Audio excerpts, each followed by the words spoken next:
Les 12 coups de midi, tout seul quand je suis à l'hôtel, cette indiscrétion d'Emilien sur son quotidien. Dans les 12 coups de midi de ce mercredi 28 mai, Emilien a révélé une anecdote amusante sur son quotidien à l'hôtel lorsqu'il ne tourne pas dans l'émission. Le jeune étudiant en histoire originaire de Vendée est devenu l'un des plus grands champions de l'histoire des 12 coups de midi sur TF1. Depuis son arrivée sur le plateau le 25 septembre 2023, Emilien enchaîne les victoires à un rythme impressionnant, captivant chaque jour des millions de téléspectateurs. Sa culture générale et sa rapidité d'esprit lui ont permis de franchir tous les obstacles et de battre de nombreux records. Au fil des mois, Emilien a accumulé une cagnotte exceptionnelle, dépassant les 2,4 millions d'euros, ainsi que de nombreux cadeaux, dont plusieurs voitures. Lorsqu'il n'est pas sur le plateau des 12 coups de midi, Emilien se repose à son hôtel. Dans l'émission de ce mercredi 28 mai, il vient dévoiler son plat préféré. C'est la fête nationale du hamburger. C'est la fête du hamburger, c'est la journée du hamburger, la journée nationale.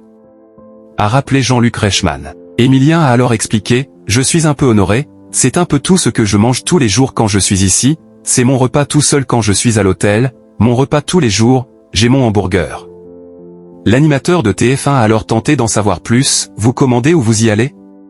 Ce à quoi le champion a répondu, « Souvent je commande un petit peu. » Et visiblement Emilien ne prend pas toujours le même hamburger, « Je veux varier les plaisirs, quand même. » Ça varie, a-t-il ajouté.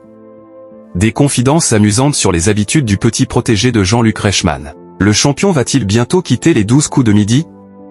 Depuis plusieurs semaines, des rumeurs circulent sur une possible élimination d'Emilien, qui pourrait survenir courant juillet 2025. Ni la production ni Jean-Luc Reichmann n'ont confirmé ces informations, entretenant ainsi le suspense autour de son avenir dans le jeu. Malgré sa notoriété et sa fortune, Emilien reste fidèle à ses ambitions initiales. Il souhaite reprendre ses études et devenir professeur d'histoire-géographie, une passion qu'il n'a jamais perdue. Toujours humble malgré son impressionnant palmarès, Emilien reconnaît que les sommes accumulées le dépassent totalement. Le fait d'atteindre des paliers comme ça, des sommes qui sont aussi énormes. Vraiment, ça me dépasse dans la conception même de ce que c'est, avait-il confié dans 7 à 8 sur TF1.